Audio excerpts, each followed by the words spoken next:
ассалому алайкум ва раҳматуллоҳ. Дӯстони азиз, тамошобинони гиромӣ, файзи баракаи худованд бод ба хонаводаи шумо. имрӯз боз мо дар эфир дар канали Паймон лайв бо шумо ҳастем. Ман банда Салим Султонзода ва ин канал ҳам номи Паймон лайв марбут аст ба Паймони Миллии Тоҷикистон, ки ҳамаи шумо тамошобинонро ба ин барнома ки тамошо мекунед хушомадед мегӯям ва умедворам ки боқӣ ҳаматон сиҳату саломат бошед. аз фурсат истифода бурда ҳар яке шумо тамошобинони азизро даъват мекунам то фаъол бошед, лайки худро, назарҳои худро гузоред ва ин мешавад кӯмаки шумо барои бештар тарғиб шудани ин барнома ва назару андешаҳое ки марбут аст ба меҳмонони мо ва умуман дар ин барномаҳо гуфта мешаванд. то имрӯз мо сай кардем аз ҳар ҷониб, аз ҳар соҳа мутахассисонро даъват кунем, коршиносонро даъват кунем, дар бораи ин ё он масъалаи доғи рӯз суҳбатҳое дошта бошем ва умедворам ки ин суҳбатҳои мо каме бошад ҳам барои мардум фаҳмо бошад ва ба гӯши шунаванда расида бошад. ва аз фурсат истифода бурда ба ҳамаи тими кормандони техникӣ ва расонае ки дар Паймони Миллии Тоҷикистон фаъол ҳастанд, аз онҳо миннатдорӣ мекунам то ин суҳбатҳои мо, ин барномаҳои мо ва барномаҳои дигар дӯстонро дар дигар расонаҳо таблиғ мекунанд. Паймон лайв дар Инстаграм ҳам ҳаст дӯстон, дар Телеграм ҳам, дар Фейсбук ҳам, дар ТикТок ҳам ва дигар шабакаҳои иҷтимоӣ хеле фаъол аст ва аз ҳамаи шумо хоҳиш мекунам то обуна шудан ба ин ҳама шабакаҳо фаромӯш накунед, моро пайгирӣ кунед, фикру назару андешаҳои худро ҳамеша нависед. Дарҳои мо боз аст барои ҳама афкор ва ҳама меҳмонҳое ки мехоҳанд иштирок дошта бошанд. хоҳиш мегузорем дӯстони азиз ба барномаи имрӯзии мо. ина бинед ки ҳоло мо қарор дорем дар соли 2024 моҳи сентябр ва айнан 6 сол пеш, яъне соли 2018 дар пойтахти Лаҳистон, шаҳри Варшава, эътилофи сиёсӣ бо номи Паймони Миллии Тоҷикистон таъсис ёфт. он замон ин эътилоф аз 4 ҳизбу ҳаракатҳо таъсис дода шуд, ки инҳо иборат буданд аз Ҳизби Наҳзи Исломии Тоҷикистон, аз Анҷумани Озодандешони Тоҷик, аз Ассотсиатсияи муҳоҷирони Осиёи Марказӣ ва Ҷунбиши Ислоҳот ва рушди Тоҷикистон. ва инак 6 сол мегузарад. мо ҳоло тасмим гирифтем имрӯз айнан ҳам ба муносибате ки 6 сол шудааст, ҳам ба муносибате ки хеле вақт шудааст ки бо роҳбари Паймони Миллии Тоҷикистон устод Муҳиддин Кабирӣ суҳбати рӯбарӯ надошта бошем, эшонро таклиф кунем ва дар бораи ин сана ва ин созмон саволу ҷавобҳое дошта бошем ва он саволу ҷавобҳо ҳам гирифта шуда аз комментҳои шумо, аз назару андешаҳои шумо ки дар шабакаҳо менависед, тамошобинони гиромӣ. ҳоло агар аз кормандони техникӣ хоҳиш мекардам, агар устод вориди студия бошанд, марҳамат ворид кунед. ассалому алайкум ва раҳматуллоҳ. устод, хушомадед ба барномаи мо. алайкум ассалом бародар Салимҷон ва дуруду раҳмати Парвардигор ба шумо, ба кормандону ҳамкоратон дар студия ва ба ҳамаи бинандагони шумо. саломат бошед устоди гиромӣ. хеле хурсандам ки вақти худро дар ён дошта ба ин барномаи мо таклифи моро пазируфтед. ҳоло имрӯз мехостам як суҳбате дошта бошем ҳарду мо. ман на ҳамчун як сухангӯи Паймон, ҳамчун як тамошобин, ҳамчун як нафаре ки ба ҳамин масъалаҳо шавқ дораму завқ дорам, мехоҳам як аз ҷониби тамошобинони ҳамин барномаҳо, истифодабарандагони шабакаҳои иҷтимоӣ ба шумо чанд савол дода бошам. албатта шояд ки ба баъзи ин саволҳо ман худам посух дошта бошам, аммо мехоҳам ин посух аз ҷониби шумо гуфта шавад ва тамошобинон онро шунаванд. ҳоло инро чӣ хел ки дар ибтидо гуфтам, устоди азиз, ин Паймони Миллии Тоҷикистон як эътилофи сиёсӣ аст ки 6 сол пеш таъсис дода шуда буд ва шумо ҳам дар як суҳбате гуфта будед ки ин дар натиҷаи талошҳо ки қариб 2 сол вақт гирифт, ин эътилоф таъсис дода шудааст. баъд аз таъсис дода шудани ин эътилоф дар Варшава, 1 сол пас ҳукумати Тоҷикистон, яъне Додгоҳи Олии Ҷумҳурии Тоҷикистон, ин эътилофро низ ба рӯйхати сиёҳи худ ворид кард. аммо мебинем ки бо гузаштани ин фурсат не тамошобинон ё ки ҳаводорони ин эътилоф кам шуданд, на фаъолияти суст шудааст. حالا میخواستم از سوال ابتدایی چنین باشد برای شما که از مابین 6 سال گذشت از تأسیس یابی پیمان ملی تاجیکستان تا امروز. البته هر یک ائتلاف، هر یک حزب در خودش هدفها دارد که در ابتدای تأسیس یابی پیمان ملی تاجیکستان نیز چند هدفهای طبیعی است که داشت. تو میگفتید که تا امروز این هدفها تا کدام حد اجرا شدند یا به آنها پیمان ملی تاجیکستان نائل شد و عموما برای رسیدن به هدفها آیا پیمان ملی تاجیکستان چی مشکلی ها دارد و چی پیشروی ها دارد؟ مرحمت استاد. خب بسم الله الرحمن الرحیم. بار دیگر تشکر که دعوت کردید به این صحبت. ببینید سلیم جان، وقتی که 6 سال پیش در ورشاو دقیقا در همین شب و روزها بود، 9 سپتامبر 2018 این سازمان تشکیل شد. ما در نزد خود چند هدف گذاشته بودیم و هدف اساسی این بود که به جامعه جهانی، به ملت تاجیک نشان بدهیم، اثبات کنیم که ما تاجیکان، به خصوص تاجیکان آگاه، آزاداندیش و مبارز می توانند با هم در پهلوی هم باشند، با هم مبارزه برند و با وجود این همه مشکلی ها یکدیگر را قبول کنند، تحمل کنند و مدل تاجیکستانی آینده را در خارج بسازند.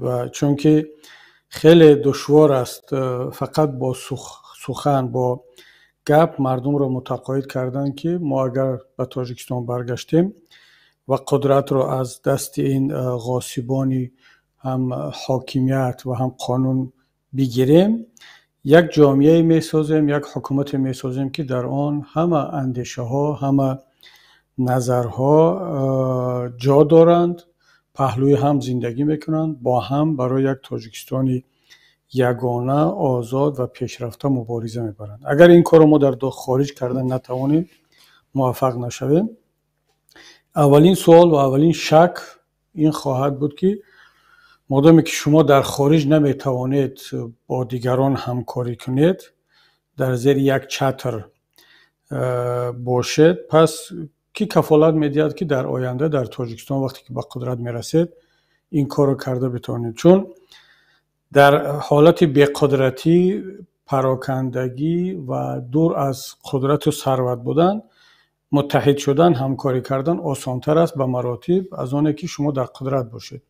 چون همیشه در قدرت، وقتی در قدرت بودن، برخورد و مبارزه و تلاش ها و ضدیت ها برای قدرت، برای کرسی، برای ثروت، برای جایگاه شدیدتر می شود.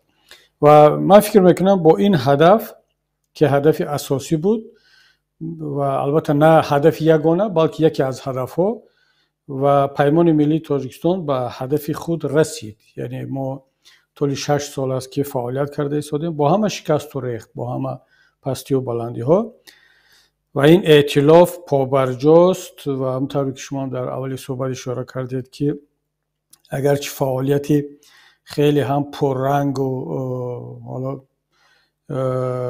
بگوییم که اون طوری که ما میخواهیم نباشد، هم حداقل اون انسجام داخلی و اون در صحنه بودن اون هنوز پابرجاست. اگرچه هنوزم در روزهای اولی تأسیس این پیمان کم نبودن کسانی که پیش بینی میکردن که 6 ماه حد اکثر 1 سال بعد این پیمان از هم میپاشد و برای خود دلیل داشتند. و نه تنها برای خود دلیل داشتند، حتی برخی هایی که این پیش بینی را میکردند برای تحقق یافتن این پیش بینی تلاش و زحمت هم کشیدند. خیلی تلاش کردند که این پیمان متلاشی شود، پراکنده شود، اما با لطف و مرحمت پروردگار و زحمت و تلاش برادران و خواهران در پیمان و پشتیبانی ملت این پیمان هنوز هم پابرجاست.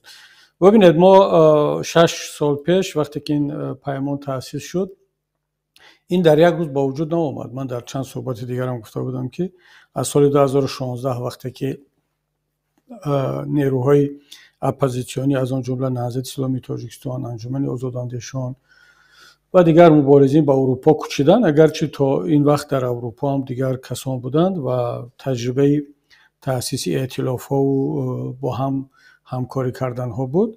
ما خواستیم که به این روند مبارزه، به این کارهای مشترک پیوست شویم و چون اعتقاد شخصی من و اکثریت همراهان ما این است که هیچ یک نیرو به تنهایی نمیتواند به نتیجه برسد، بخصوص در شرایطی که ما هستیم. یعنی با هم کار کردن، در پهلوی هم بودن یکی از شرط‌های اساسی موفقیت است و این را همه میدانند و به همین خاطر ما آمدیم مشورت‌ها، گفت و شنیدهای زیادی رو در این 2 سال از سال 2016 تا 18 راه اندازی کردیم. ملاقات‌های زیاد شد با همه کسانی که در صحنه مبارزه هستند و به این نتیجه رسیدیم در نهایت کار همین کسانی که حالا در پیمان هستیم که تنها همین گروه ها میتوانند در این مرحله با هم همکاری کنند و ائتلاف رو میتوان از زمین ها تشکیل داد و این ائتلاف تشکیل شد. البته این معنی رو ندارد که کسانی دیگری که بیرون از ائتلاف ماندن هستند یا خواهند بود با اینا همکاری نمیشود، بلکه پیمان ملی تاجیکستان همیشه برای همکاری آماده است، درها باز هستند در همه شکل و فرمتی که برای مبارزه لازم باشد. خیلی خوب استاد گرامی. حالا اینجا شما از رسیدن به هدف گفتید که یعنی ما یک جایی توانستیم همکاری کنیم و راه خود را در مبارزه دوام دهیم. در خیلی از گزارش تحلیلگران، نوشته تحلیلگران است گفته می شود و خود از راهبران پیمان ملی تاجیکستان هم از هوادارانش هم گفته می شود که یکی از موفقیت های پیمان ملی تاجیکستان یعنی پراکنده نشدن و یک جایه تا امروز بودن همین حزب و گروه ها با دیدگاه های گوناگون است.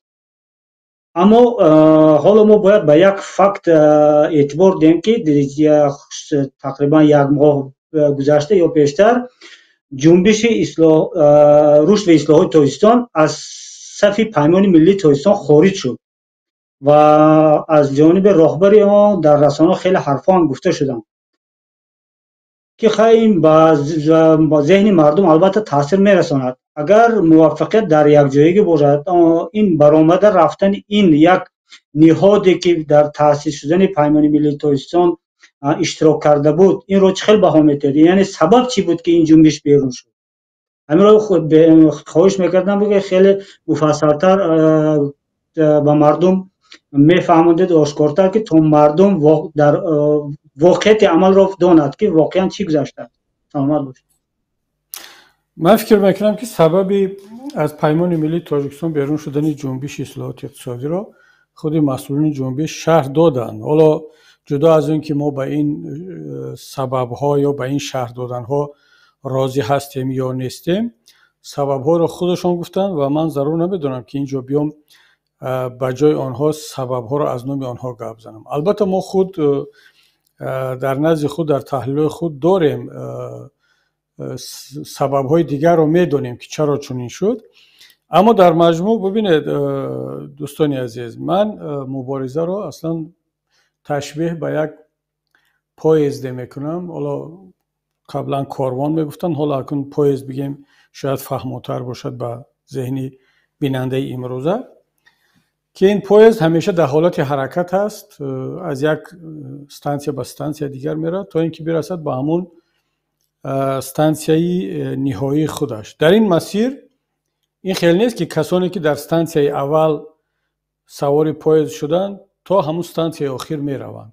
برخی ها تا استانسیه آخر بلیط دارن یا میروند، برخی دیگر در همون استانسیه که لازم میداند تا مقصدش تا کجایی که باشد همونجا که رسید پایزد ایستاد میفراید، باز نفرانی بعدی سوار میشن، اونها حرکت میکنن و مهم که این پایزد در یک جا نمی ایستد و اون در حرکت است میرود. مبارزه ما هم پیمان ملی تاجیکستان هم تقریبا شباهت به همین حرکت پایزد دارد، چون استانسیه نهایی ما این تاجیکستان هست، بازگشت به تاجیکستان و ساختن یک جامعه، یک حکومت آزادی مردمی که در آن همه در نزد قانون برابر باشند، ناوابسته از دین، مذهب، جهانبینی، باور داشتن نداشتن به این یا آن دین، اصلا اتئیست بودن، و اینا باید همه در زیر چتر یک قانون اساسی، یک دولت، یک حاکمیت، یک پارلمان زندگی کنند.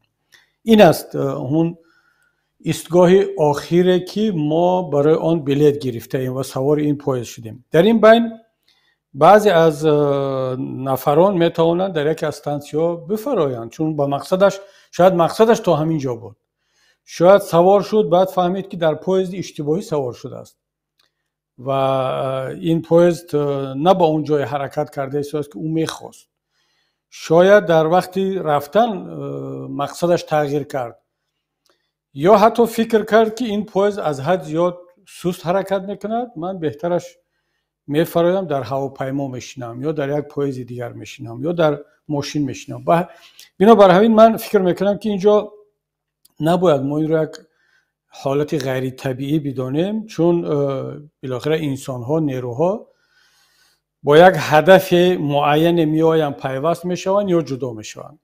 شاید بعضی ها بعد چند مدت همکاری با دیگران احساس کردند که این پیمان ملی تاجیکستان جای آنها نیست، اینها بهترش بروند یک ائتلاف دیگر تشکیل کنند، مبارزه رو با شکل دیگر راه اندازی کنند، هر چی میتواند سبب باشد. من حالا خوشبینانه این چیزها را گفته ایستادم، ولی اگر کمی بدبینانه هم فکر کنیم، تحلیل کنیم، میتواند در اینجا عامل‌های گوناگون تاثیر برساند. ما بالاخره همه انسان هستیم، نقطه‌های ضعف داریم و من اون چند روز پیش یک تحلیل رو درباره اپوزیسیون روسیه خواندم که خیلی تحلیل علمی بود و چرا اون وضعیت اختلاف‌ها و ضدیت‌ها بین اپوزیسیون روسیه هست.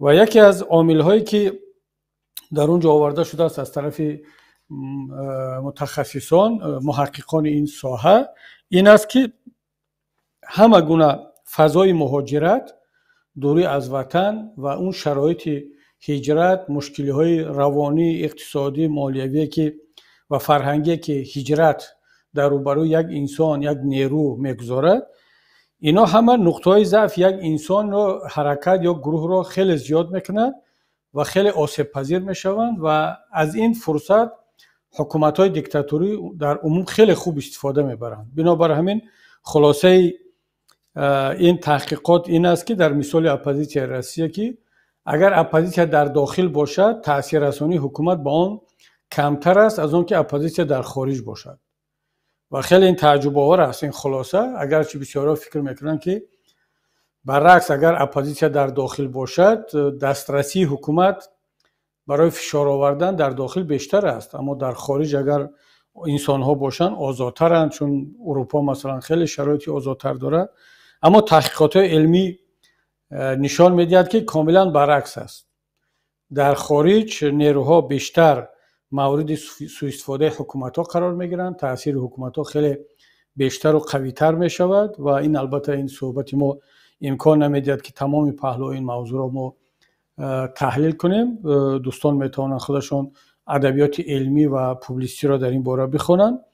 من فکر میکنم که هم هر دو عامل تاثیر داشتن، هم عامل های ابجکتیوی که بعضی از دوستان به این نتیجه رسیدند که راه را مستقلانه دوام بدهند و یا شاید میتواند هر دو هم جا داشته باشد، هم تصمیم های داخلی ابجکتیوی بود و هم تأثیر بیرون هم در اینجا میتواند جا داشته باشد. در هر صورت هر چی هم که نباشد، من فکر میکنم که این یک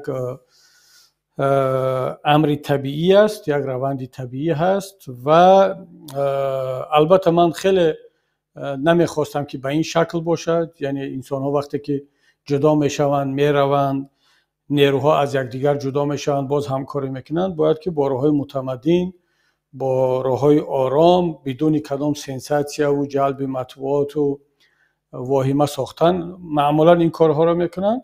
اما شاید در همین مرحله برای کسی، برای گروه لازم بود همین شکلی رفتن و همین شکلی مسئله رو فهموندن. امیدوارم که به هدف رسیده باشند و مسئله حل شده باشد و دیگر آینده انشاءالله که باز رفتی حادثه ها نشان میدهد و من خیلی در این مسئله آرام و این را خیلی طبیعی قبول میکنم و از همه مهمش این است که احساس من این است که هیچ تأثیری منفی در رفت کار پیمان ملی تاجیکستان در فضای داخلی پیمان نرسیده است. حتی احتمال دارد که یک کمی تاثیر مثبت هم باشد. اگرچه رفتن بعضی افراد و نیروها همه وقت کاری خوبی نیست، منفی است، اما گاه گاه بعدا نتیجهش معلوم شود که کاری بدی نبوده است. همون مصداق آیت قرآن هست که استعیذ بالله عسی ان تکرهوا شیئا و هو خیر لکم، یعنی گاه شما یک مسئله رو خیلی بد میپندارید اما در اصل در اون برای شما نیکی است. خیلی خوب استاد. عینا حالا همین چیز سوال میدادنی بودم که این رفتن چی پیامدی داشت به فعالیت پیمان که شما پاسخ دادید. اینو ببینید که استاد در صحبت‌های داخل پیمانی و در بیرون هم مثال از راهبران پیمان یک حرف صدا داد که رفتار راهبر جنبش اصلاحات و رشد یعنی تکلیفش به استقلالیت پیمان ملی تاجیکستان تهدید میکرد، خطر داشت. اگر امکان باشد همین کمتر شرح میدادید، یعنی درباره استقلالیت پیمان ملی تاجیکستان. حالا در بعضی رسانه‌ها هم گفته میشد که پیمان ملی تاجیکستان استقلالیت کامل ندارد، یعنی این حرف مردم است، من این را میگم. درباره همین عموما استقلالیت پیمان ملی تاجیکستان کمتر شرح میدادید و میگذاشتم به سوال دیگر. سلامت باشید. مستقلیت یگان حزب و حرکت سازمان دیگر رو معذرت میخوام زیر سوال بردنی نیستم، اما فکر میکنم اگر در تاجیکستان، در صحنه سیاسی تاجیکستان یک چند سازمان مستقل باشد به معنای تام کلمهش، یکیش این پیمان ملی است. چرا؟ برای آنکه پیمان ملی تاجیکستان از طرف خود تاجیکان و با ابتکار و تشبث خود تاجیکان تأسیس شده است تحت بسیار شرایط سخت، و در اون شرایطی که تمام مرکزهای قدرت جهانی و منطقه‌ای از اپوزیسیون تاجیک دست کشیدند، یعنی رو گرداندند به معنای تام کلمه، غرب، شرق، همه. یعنی دیگر اپوزیسیون تاجیک در یک حالت بود که دیگر تقریبا هیچ پشتیبانی بین المللی ندارد و حتی بعد از آن که کشورهای کفیل صلح هم از اپوزیسیون تاجیک دست کشیدند. در چنین شرایط هر ائتلاف، هر گروه ساخته می شود، این یک گروهی صرف مستقل و دارای استقلالیت کامل هست و استقلالیت برای این گروه تبدیل به یک ارزش واقعی می شود و واقعا هم یک خطر زیر سوال بردن استقلالیت پیمان وجود داشت. من بار دیگر تکرار میکنم که موقع دیگران را شرح دادنی نیستم، هر کس برای خود یک دلیل داره. اما یک نکته خیلی مهم است، این را هم شاید قبل از این موضوع بگویم که در پیمان ملی تاجیکستان هر انسان، هر عضو پیمان، چه رسد به رهبران این یا آن تشکیلات، بلکه هر یک عضو قطاری هم حق دارد میتواند رهبری پیمان باشد، در انتخابات شرکت کند، نامزدیش را گذارد، انتقاد کند، بحث کند، بیرون رود، باز برگردد. این یک حقی 100% است، نباید کسی این رو زیر سوال برد و این یک، یعنی هر کدام از اعضای شورای پیمان حق دارد میتواند نامزدی خود رو به رئیسی پیمان گذارد و در انتخابات که شورای پیمان ملی تاجیکستان آن را انتخاب میکند شرکت کند. ولی به هیچ وجه، حتی اگر مثلا یک نفر بیاد بگوید که من میخواهم رئیس پیمان شوم، رئیس پیمان برود استعفا کند، این حق حلالش است. و حتی اگر بگوید که من این را مثلا کدام یک کشور، کدام یک سازمان، کدام یک طرف بیرونه همین شرط رو از من، شرط رو در من گذاشته است، خواهش کرده است و برنامه من همین است، برنامه من همین که من در یک همکاری با فلان کشور میخواهم رئیس شوم چون که او کمک میکند، یاردم میکند. من فکر میکنم که این حقش است، ولی این مسئله باید در شورا و از طریق شورا حل شود. اگر اعضایان شورا بیان به این نتیجه برسند که بله همین آدم فرق ندارد، اون منم یک کسی دیگر است، برنامهش همین است که از کدام کشور، از کدام سازمان کمک جلب میکند برای مبارزه و ما باید برنامه رو قبول کنیم، حتی اگر یعنی همون اکثریت بر این نظر باشند که استقلالیت پیمان زیر سوال می رود، چون ما التیماتوم یا شرط یک کشور یک سازمان دیگر رو قبول کرده ایستادیم، اما در عوضش کمک‌های مالی و پولی برای مبارزه میگیریم. اگر اکثریت اعضای شورا این رو قبول کردند، پذیرفتند که از حساب کم کردن استقلالیت پیمان ما در عوضش یک چیز دیگر به دست میاریم، این دیگر تصمیمی شورا هست و این راه دموکراتی و راه بسیار هم مناسبی به قدرت رسیدن یا مسئولیت پیمان را گرفتن است.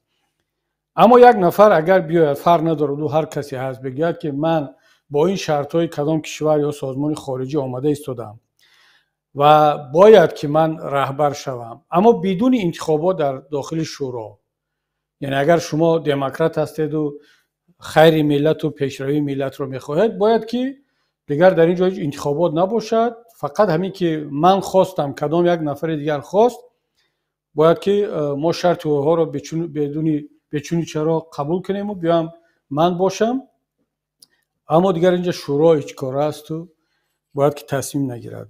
و البته انسان هایی که استقلالیت براشون ارزش دارد و اینها نمیخواهند که یک نیروی سیاسی قبل از آن که به حاکمیت برسد بازیچه دست کسی شود، مستقلیت نداشته باشد، براشون این مسئله خیلی مهم است. یعنی اینها، ما اینجا دو مسئله رو از هم جدا کنیم، یکی حق هر یک انسان برای رهبر شدن و استعفای رهبر رو طلب کردن، در این هیچ کس شک ندارد، اما دیوم مسئله این است که باید این کار از طریق آوازدهی شود و با رأی اکثریت و بدون زیر سوال بردن استقلالیت یک تشکیلات.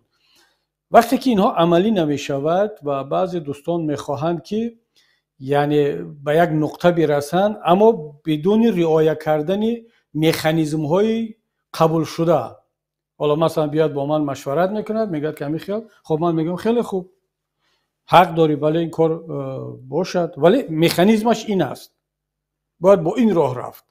اما بعد وقتی بگن که نه، اون مکانیزم دیگر لازم نیست، مهم که ما مثلا یک دو نفر خواست باید همین انجام شود، اگر نشد پس شما نمیخواید، پس شما آدمان خوب نیستید، پس شما دیکتاتور هستید و از رحمان و از دیگران فرق ندارید. من فکر میکنم که این طرز مسئله گذاری در هیچ تشکیلات، نه در پیمان نه در یک گروه دیگر، در هیچ تشکیلات سیاسی قابل قبول نیست.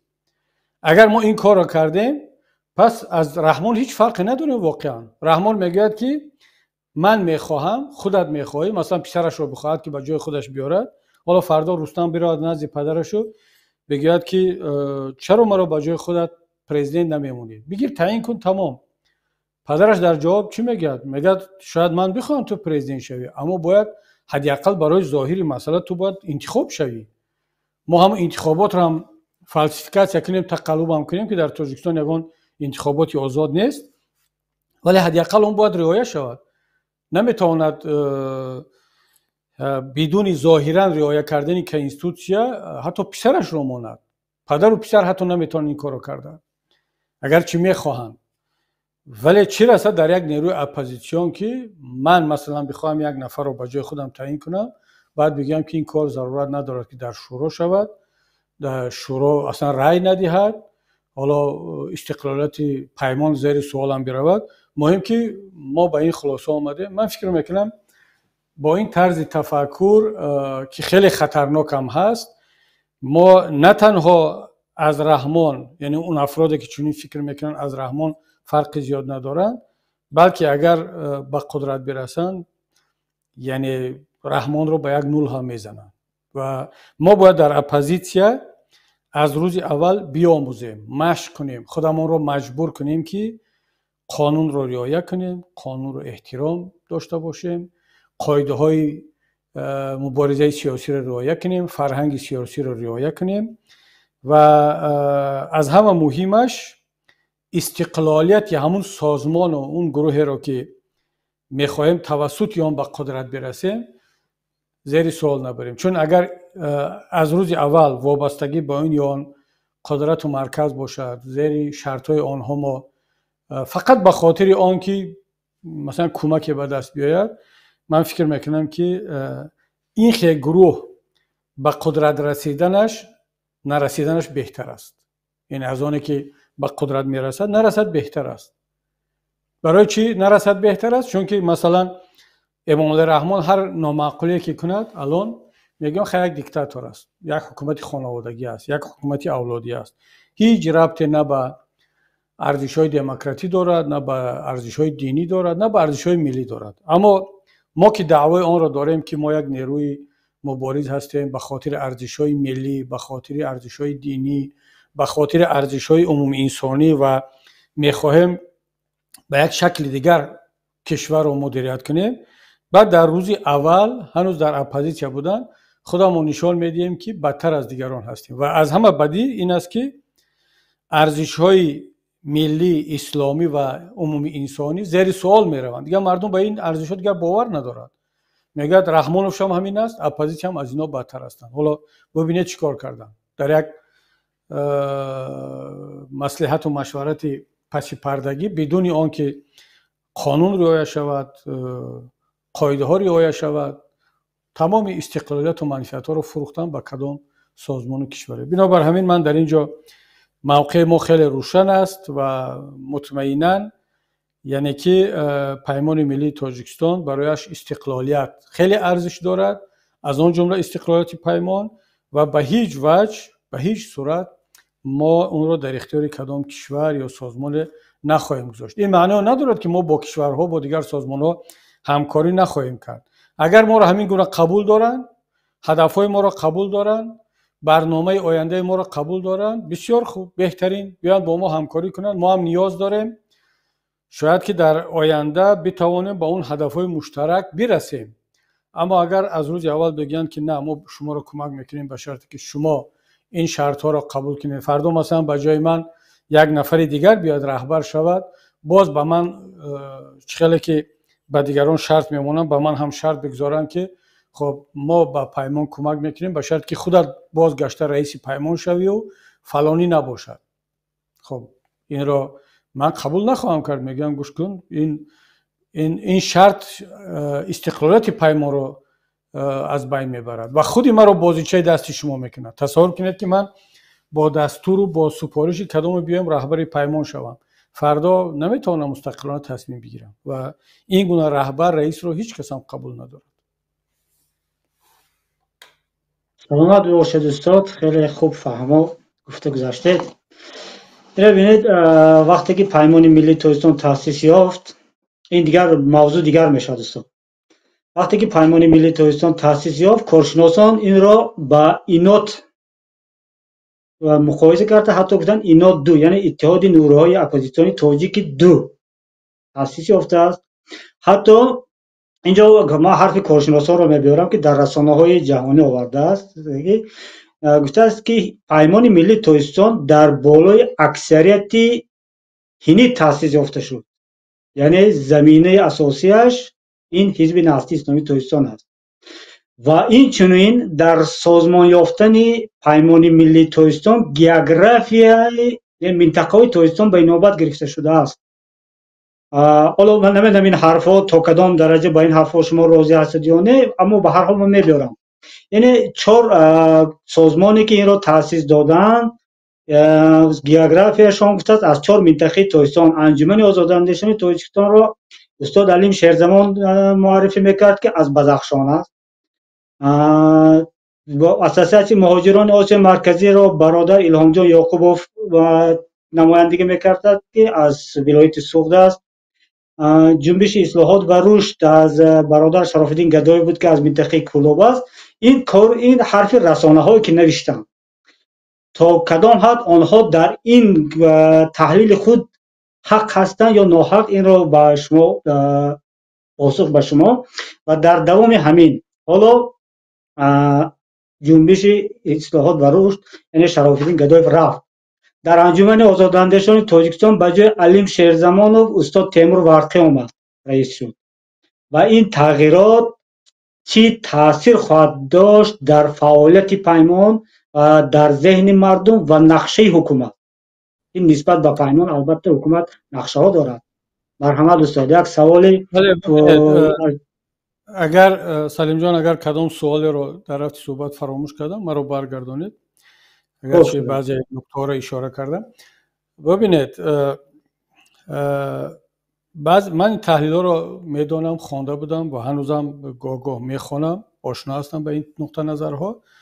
متاسفانه بعضی کارشناسان ما، تحلیلگران ما، صاحب نظران ما کانتکست حادثه ها رو به نظر نمیگیرن. مثلا یک زمان یک ائتلاف ایناد شکل گرفت در افغانستان با محوریت نهضت اسلامی تاجیکستان و اون ایناد بود در یک شرایط خاص در افغانستان، در وقتی که نزدیک 100,000 تاجیکستانی اونجا مهاجر بود.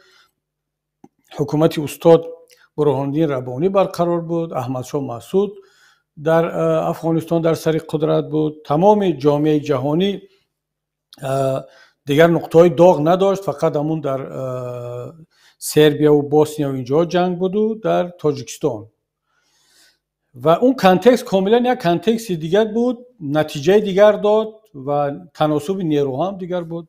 بعد از تقریبا 30 سال وقتی که اونم در اروپا، در افغانستان نه، در اروپا از طرف چند نیروی سیاسی یک ائتلاف جدید تأسیس داده می شود که در اون یگان نیروی نظامی ندارد. در افغانستان نهضت اسلامی تاجیکستان نزدیک 10,000 رزمنده مسلح داشت. یعنی این خیلی عاملی تاثیررسان است. نهضت اسلامی تاجیکستان بعد از سال 97 بعد از امضا اون نیروها رو سپرد به حکومت، سازشنامه را رعایت کرد. امروز دیگر اون نهضت نیست، این یک نیروی 100% مصالحت آمیزی بدون سلاح است. این کانتکست رو، این عامل رو باید دوستان به نظر بگیرن همیشه. دوم، وقتی که این ائتلاف شکل گرفت مطمئن باشه، شخصا خودی من این رو حالا صمیمانه میگویم که شخصا برای من هیچ اهمیت نداشت که رهبر انجمن از کدام منطقه است، من خودم زاده کدام منطقه هستم، از جنبش اصلاحات اقتصادی زاده کدام منطقه است. برای کسانی که جغرافیای آدم، زیست آدم، زادگاه آدم ها، شهروندان تاجیکستان مهم است، این رو اهمیت میدن. حتی بعضی ها میگن که خیلی انسان های باسواد و به اصطلاح آگاه هم میگن که جامعه تاجیکستان واقعیت ما این است که نمیتوانیم به نظر نگیریم. باور کنید همین واقعیت دروغی رو ما خودمون ساختیم. یعنی وقتی که یک آدمی آگاه میگوید که ما نمیتوانیم عامل محل رو به نظر نگیریم، مثلا اگر 4 نفر، هر 4 نفری رهبران حزب و حرکت‌های پیمان زاده ختلان می بودن یا زاده سوق می بودن، برای کسی این مشکلی میشد، میگه که این دیگر معنی ندارد. برای من شخصا این هیچ اهمیت ندارد. مثلا پرزیدنت تاجیکستان از بدخشان شود، اتفاقا من خیلی میخواهم که، برای همین بود که ما آینی حال رو با مناظره رو پیشنهاد کردیم که یک زن شود. برای همین بود که نهضت اسلامی تاجیکستان در انتخابات اول پرزیدنتی دولت خدانظر رو طرفداری کرده بود که هم پامیری هست، هم اسماعیلی بود و هم دنیوی بود. و من خیلی میخواهم باز یک زاده بدخشان پامیر پرزیدنت تاجیکستان شود. خیلی میخواهم که سوختی باشد. یعنی چرا فقط حالا یک زمان 70 سال نماینده شمال بود، بعد باید که 70 سال دیگر منتظر شدیم که فقط باید از یک منطقه باشد؟ نه، ما باید زود عوض کنیم. برای من در پیمان ملی تاجیکستان و در تاجیکستان آینده مهم که این انسان چگونه فکر میکند، دارای کدام جهان بینی هست. مطمئن باشد که در پیمان ملی تاجیکستان، من که رهبر حزب نهضت اسلامی تاجیکستان هم هستم، با بعض برادران همپیمانی خودمان از حزب و حرکت‌های دیگر، از جناح یا از گروه‌های دنیوی بیشتر هم زبانی پیدا میکنیم، هم دلی پیدا میکنیم، هم فکری پیدا میکنیم، هم عقیده‌ای نه. ما از لحاظ مذهبی و عقیده دینی هم عقیده نیستیم، اما هم فکری در مسائل سیاسی، در مسائل آینده تاجیکستان، هم زبانی، هم فکری، هم دیگر فهمی بیشتر داریم از آنه که با برخی از اعضای ریاست حزب نهضت اسلامی تاجیکستان داشته باشم. هم عقیده من هست، هم مذهبی من هست، هم حزبی من هست، اما در مسئله های آینده تاجیکستان که تاجیکستان آینده چگونه باشد، راه مبارزه ما حتی در حل و فصل بعض مسئله های داخلی پیمانم من اونقدر همدیگر فهمی ندارم که مثلا با یک پامیری اسماعیلی دنیوی عضو انجمن مثل علیم شیرزمانوف داشته باشم یا تیمور ورقی یا با خودت هم که از انجمن آزاداندیشان هستی. و البته من با بعضی از اعضای پیمان بیرون از نظرم هم فکر نیستم در بعضی مسائل ها و مثلا همین همدیگر فهمی نبودن، تصور گوناگون داشتن باعث آن شد که جنبش اصلاحات اقتصادی رفت از پیمان. یعنی این بیانگر آن است که در بعضی مسائل های کلیدی که مثلا فرهنگ سیاسی چگونه باشد، مبارزه سیاسی چگونه باشد، آینده تاجیکستان رو ما چگونه تصور میکنیم، پس معلوم میشود که ما نظرهای گوناگون در اینجا داشتیم و بهترین است که گروه ها جدا شوند. برای همین من نه اون وقت این عامل ها برای مهم بود نه حالا مهم هستند. مثلا علاوه بر این من با وقت آخر به این نتیجه رسیده ایستادم که آینده اگر ما واقعا میخوایم مبارزه را جدی کنیم و دیگر دنبال این عامل های حاشیوی جغرافیا نگردیم، مثلا شما تصور کنید که ما 4-5 نفر رو بیاریم در پیمان ملی مسئولیت بدیم فقط به خاطر آنکه این آدم مثلا زاده فلان منطقه هست، اعضای فلان حزب و حرکت است. ما از یک اشتباهی که ما کردیم در وقتی که تأسیس دادیم پیمان رو، البته اشتباه نبود اما ما یک کمی ساده نگری کردیم. ما گفتیم که بیایم مثلا از هر حزب و حرکت 3 نفری عضو شورا باشد.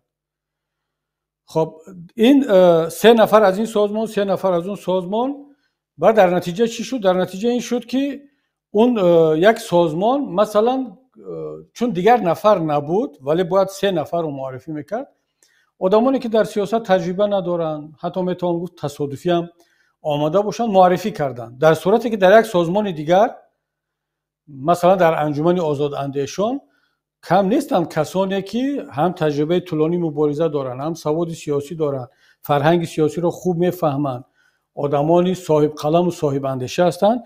اما چون کوات تمام شده بود انجمن آزاداندیشان نتوانست از 3 نفر بیشتر معرفی کند یا یک اون سازمان دیگر.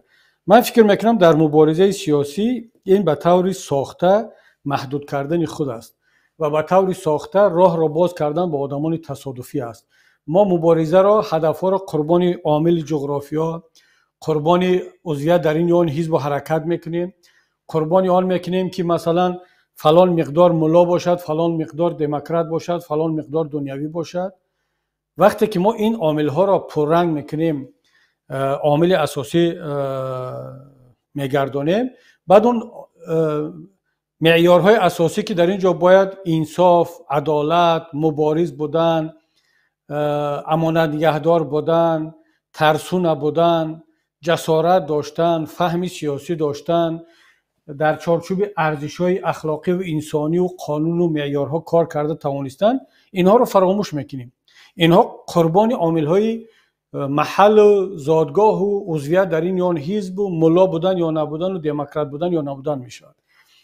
من به این نتیجه رسیده شدم که در صحنه در آینده در صف‌های اول نابسته از اون که عضو کدام حزب هستند، بگذار همش از انجمن باشد، بگذار اکثریتش از حزب نهضت باشد، بگذار اکثریتش از اساسیاسیون مهاجرین یا از یک سازمان دیگر باشد، انسان‌های باشند که سواد دارند، ملت دوست هستند، فرهنگ سیاسی را خوب بلد هستند، قاعده‌های سیاسی را، قاعده‌های بازی سیاسی را خوب رعایت میکنند، اینها باشند. و نقطه دوم این است که ما باید فعالیت سیاسی را از فعالیت تبلیغی و مذهبی و مسجد و مدرسه و تشکیلات فرهنگی و سازمان‌های جمعیتی جدا کنیم.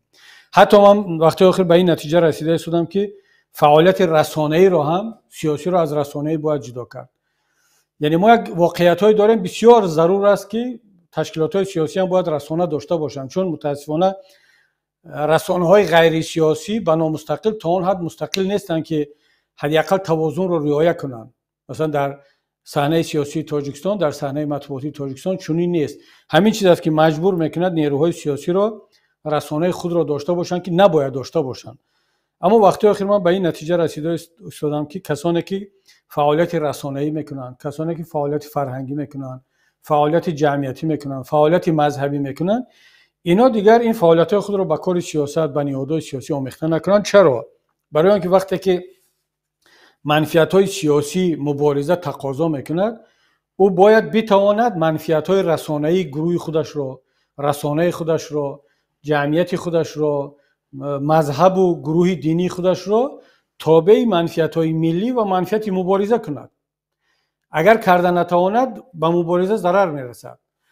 ما چندین تا مشاهده کرده ایستادیم، در مبارزه هم احساس میکنیم که یک نفر دیگر در حال حیران میماند که در اینجا منفیت‌های سازمان جمعیتیش را بالاتر نگه دارد یا منفیت‌های سازمان سیاسی که در اون هم عضو هست، منفیت رسانه‌اش را بالاتر ماند یا منفیت سازمان سیاسی که در اون عضو هست.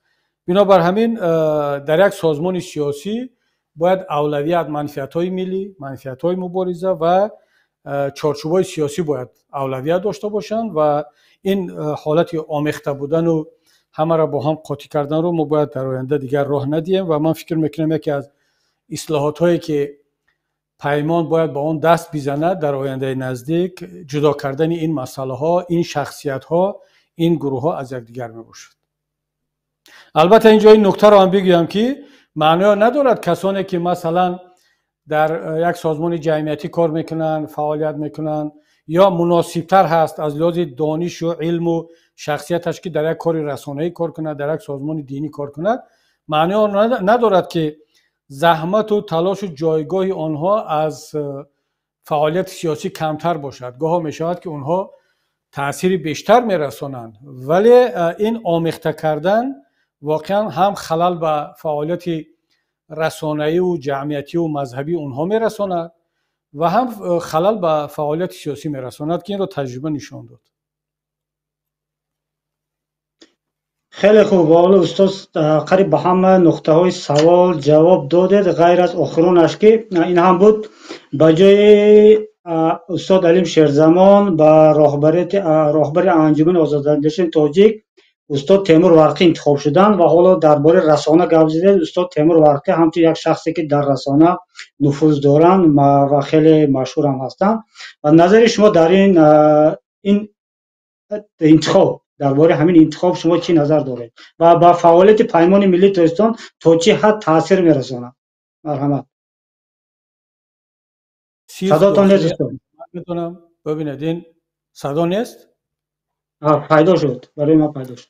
من این تغییرات کدی رو در انجمن یک کاری داخلی خود انجمن میدانم و فکر میکنم بسیار کاری خوب هست، اگرچه علیم سزاوار آن است که نه تنها انجمن رو بلکه پیمان رو و نهادهای بالاتر از این رو رهبری کند، اما انجمن آزاداندیشان تاجیکستان لازم دانست، ضرور دانست که در این مرحله این تصمیم را بگیرد. این کار داخلی هست و مثلا در 3 سازمان دیگری عضو پیمان که خب جنبش هم سابق عضو بود، حالا این کار صورت نگرفته است و شاید صورت بگیرد شاید صورت نگیرد. این کار داخلی یک سازمان است و پیمان ملی تاجیکستان با آن دخالت نمیکند.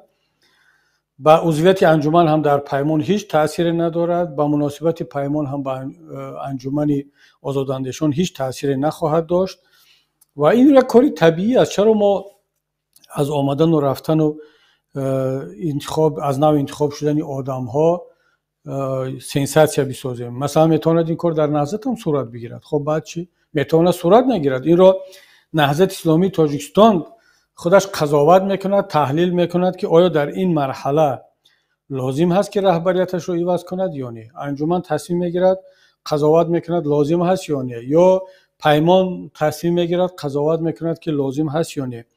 ما دو چیز رو از هم جدا کنیم، یکی دولت و حکومت ها هست، دیگر شرکت ها هست، سازمان های جمعیتی هست، سازمان های سیاسی هست که تمام جامعه در آن سهم ندارند. مثلا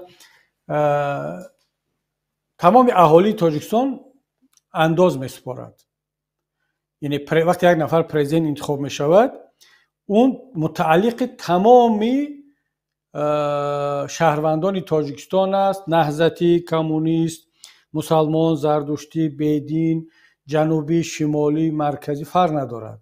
یعنی پرزیدنت تاجیکستان متعلق تمام اندازسپارندگان هست. چرا؟ برای آنکه تمام خراجات فعالیت او از حساب همه اهالی تاجیکستان می شود. نهضتی هم پول می سپارد. یعنی رحمان قرضدار نهضتی هم هست، قرضدار کمونیست هم هست، قرضدار زردشتی هم هست، اتئیست هم هست، تاجیکا هست، ازبکا هست، ترکمن و روسا، قرضدار همه هست و اینا حق دارن دخالت کنن که رحمان برود یا بماند.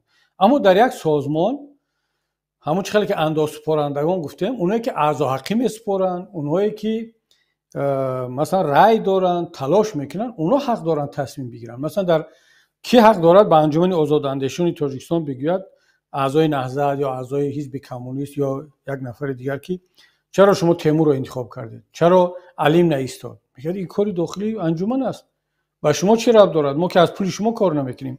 یا نهضت اسلامی تاجیکستان یا پیمان. متاسفانه در ما که فرهنگ سیاسی رشد نکرده است، بین حکومت و بین یک سازمان مردم آمیخته میکنن، فرق نمیگذارن. بعد میگن که چرا مثلا در رحمان عوض نمیشود او دیکتاتور به دست او، رهبر پیمان یا رهبر نهضت اسلامی تاجیکستان 15 سال شد 16 سال شد ایستاده است، این دیکتاتور نباشد. چرا مثلا در فلان سازمان 6 سال شد عوض نشد یا 5 سال عوض نشد، یا چرا در فلان سازمان هر سال عوض میشود؟ کشوری هست با نام شویتزاریا، هر سال رهبرش عوض میشد، هر سال. قانون است، یعنی یک نفر از یک سال بیشتر رهبر دولت بودن نمیتواند. خب چیکار کنیم؟ مگر شویتزاریا پاش خورد؟ در آلمان همسایه انگلا مرکل 16 سال صدر اعظم بود. خب آلمان پاش خورد؟ نه، قانونش همین است. خب مادامی که قانون هست دیگر مسئله در اون نیست. مشکلی ما در تاجیکستان این بود که امامعلی رحمان برای خودش 3 مرتبه کنستیتوسیون قانون رو عوض کرد. مشکلی در اینجا است. اما در آلمان، در شویتزاریا یگان مرتبه هم عوض نکردن. یا آیین‌نامه حزب نهضت، آیین‌نامه پیمان، آیین‌نامه انجمن، هر چی بگید همین است. من این کمترین جوابم طولانی تر شد برای آن که بعضا متاسفانه هموطنان ما و اینم برمیگردد به همون دانش سیاسی خیلی بین این مسئله فرق نمیگذارن. اگرچه شخصا خودی من اعتقاد شخصی این است که فرق ندارد، رهبر حکومت است، رهبر حزب است، رهبر تشکیلات است، اون نباید از 2 دوره از 8 یا 10 سال بیشتر بماند. از اون جمله در حزب نهضت اسلامی تاجیکستانم و من این را بارها تکرار کردم. من شاید مردم خسته باشدن از تکرار کردن این حرفا که هنوز در داخل تاجیکستان من استعفا دادم، در بیرون تاجیکستان استعفا دادم و شاید هیچ رهبر حزب در احزاب سیاسی تاجیکستان نباشد که اینقدر زیاد استعفا داده باشد و اینقدر زیاد باز استعفاش را هم طلب کرده باشد. و حالا من خلاصه کنم این است جوابم که اون تغییراتی که در انجمن شد من رو مثبت میدونم. این کاری داخلی انجمن هست و هیچ ربطی به پیمان ملی تاجیکستان ندارد و ما رابطه خود را همون خیلی ادامه خواهیم داد. بهترین پاسخ بسیار عالی. استاد اکنون با اجازه شما میگذاریم به سیاست داخلی، از پیمان به سیاست داخلی خود تاجیکستان. نظر پیمان ملی تاجیکستان با وضعیت امروزی سیاسی و فرهنگی و اقتصادی اجتماعی داخل چیست؟ یعنی چی است؟ و زیر سوال این همین است که آیا اپراتسی وارث لغو شد واقعا؟ چون که در جای گفته بودید که دیگر رحمانوف گرفتار است به همین که جای پرزیدنت ماند. در یک صحبتتان همین را گفتید. حالا میخواستم که همین 2 سوال را یکتا کردم و یک پاسخ راهبر پیمان ملی تاجیکستان را گیرم. سلامت باشید. بله، من چند بار به این سوال جواب دادم. حالا به این نظر هستم که رحمان واقعا دل آدم میسوزد که دیگر مجبور است با اون سیستمی که ساخته است، با اون شکل دولتداری که ساخت، با اون فضایی که با وجود آورد و از همه مهمش با اون میراث سیاسی که به فرزندانش میخواهد بگذارد، دیگر مجبور است که خودش تا آخر عمرش بماند اگر یگان حادثه دیگر نشود، مثلا یگان تبادلات، یگان پیرورات، یگان حادثه دیگر نشود. فرق ندارد این تبادلات میتواند از طرف یگان وزیر قدرتی شود، از طرف حتی خودی خانواده شود، از طرف یگان گروه دیگر شود.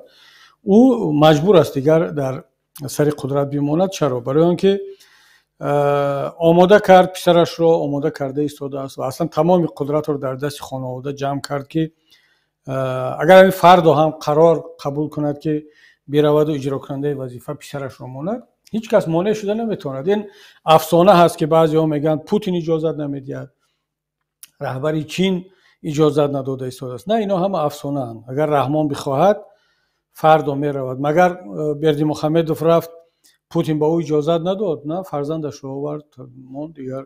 یا اینکه نظربایف رفت پوتین یا اون کسی دیگر اجازت نداد، سوپر قدرت رو رفت. رحمان هم راحت میتواند این کار کند، کسی مانع نمیشود.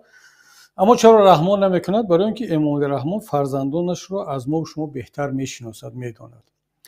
او از آن نگران هست که دو تا نگرانی دارد. یکی اینکه هیچ کدام از فرزندانش از آن جمله رستم امام علی هم قدرت مدیریت اون بحران هایی که در تاجیکستان هست و پدرش به وجود آورده است اونها را این قدرت رو ندارد، نمیتواند. رحمان با اون تجربه و با اون خریزما و با اون واقعا زیرکی که دارد، این رو باید اعتراف کرد، امام رحمان دارای یک زیرکی های خاص هست که در تقریبا در یگان رهبری کشورهای منطقه نیست و با این امکانیت ها میتواند حتی در بدترین حالتی که تاجیکستان از لحاظ اقتصادی اجتماعی قرار دارد و از لحاظ سیاست های منطقوی هم، شما اخیرا این رسواگی که کرد دیدید با طالبان که آمد چقدر با پافوس و واهمه حرفای زد و گپای گفت زدی طالبان و وعده های داد به تاجیکان افغانستان، به جبهه مقاومت ملی افغانستان و بعدا آمد به زمین نشست با یک جایش و وزیر امنیت خودش را حتی به کابل فرستاد برای زارا و توالا که خب دیگر حالا شاید بخشیش هم پرسیده باشند که دیگر همین شدگی شد و مجبور است که دیگر جبهه مقاومت ملی رو احمد مسعود از تاجیکستان یا بیرون کند یا فعالیتش رو محدود کند. خب پس این یک بحران است، این یک ناتوانی است در سیاست. اما با وجود این همه هنوز هم در قدرت است و میداند که احتمال دارد که پسرش مدیریت این همه بحران ها را نداشته باشد. این یک عامل است، یک نگرانی. دیگه نگرانیش این است که خب در داخل خودی خانواده میتواند اختلاف ها سر بزند و خودی خانواده همونطوری که خاندان آلی سامانیان، حکومت سامانیان اختلاف های داخلی بین برادران، عمک بچه ها و فرزندان اسماعیل سامانی رخ داد، با خودش با برادرانش بعدا فرزندان و دودمان سامانیان از قدرت رفت و امام رحمان هم این نگرانی رو دارد، چون نبیره‌ها کلان شده ایستادند و دعوا دارند، چه رسد به فرزندان دیگر و هر کدام میخواهد هم میلیاردر دیگر نه مولتی میلیاردر شود. امکانیت های تاجیکستان کم است، هر کدام میخواهد که شخصی اول باشد. یکی مسابقه اسبدوانی برگزار میکند، دیگر جودو، سومی فوتبال، چهارمی، خلاصه تمام ساحهای کشور را بین خود تقسیم کردند و این رقابت در زیر سایه بابا کلان و پدر امام رحمان رفته ایستاده است. شما تصور کنید که دیگر فردا اون نیست، نفر اول و اساسی کی خواهد بود؟ من فکر نکنم که دیگران رستم رو با همون طوری که امام رحمان رو قبول داشتن قبول کنند و رستم هم دعواهای خود رو دارد و این فضا رو امام رحمان خوب درک میکند و بنابر همین این اپریشن پریمنیک رو مجبور شد با تأخیر اندازد. و عامل دیگر هم ببینید که در ترکمنستان چه رخ داد. بردی محمدوف کلانی رفت، سردار رو آورد با جاش پسرش رو، ولی خودش باز میرود در همه چاره‌بینی‌ها خودش شرکت میکند و عملا سردار بر محمدوف تبدیل شده است به یک بازیچه دستی پدرش. چرا؟ برای اینکه او هم پیشوا است، همون ارکدک نام دارد، عنوانش چی است در استاتوسش با پیشوای تاجیکان. البته من رو در ناخونک میگیرم چون برای تاجیک با معنی و با سواد و آزاد هیچ گونه پیشوا در کار نیست، اما برای یک بخشی که هنوز مزه استقلالیت رو نچشیدن، توده بودن، یک قبیله بودن راحت‌تر است از اون که ملت باشن. اونا نیاز به پیشوا دارن و ایران تخمین میکند که اگر خودش در همچون پیشوا بماند و پرزیدنت پسرش باشد، مردم پسرش رو جدی نمیگیرن و خودش هم نمیخواد قدرت رو پر از دست بدهد و یک اختلاف بین پدر و پسر هم میتواند سر بزند. با نظر داشته همه این او مجبور است تا آخر بماند. اما وضع اقتصادی و اجتماعی کشور شاید در بدترین حالتش در این چند سال اخیر باشد، بعد از این حادثه‌ای که در روسیه شد در بعد جنگ با اوکراین که سانکسیون تاثیر رسانده ایستاده است، بعد حادثه‌های تروریستی در کراکو سیتی مناسبت با تاجیکان برای شما هم معلوم، روز به روز وضعیت بدتر و بدتر خواهد شد. اما این رو هم بگویم که رحمان از این بد شدن وضعیت اقتصادی هیچ وقت نمیترسد. برای چی؟ برای اینکه یک ملتی ترسو، خاموش و غلام طبیعت را ساخت است، با وجود آورده است و میداند که حتی اگر یک برابر بدتر از این هم شود، 10 برابر بدتر هم از این شود، این ملت، اون ملتی که او ساخت، دیگر اون غیرت و جسارت صدا بلند کردن ندارد. البته یک بخش دیگری ملت که اطاعت از اون نمیکنند و اون نتوانسته است هنوزم مغز سری آنها را مغزشویی کند و خراب کند، اینا هنوزم آماده مبارزه هستند.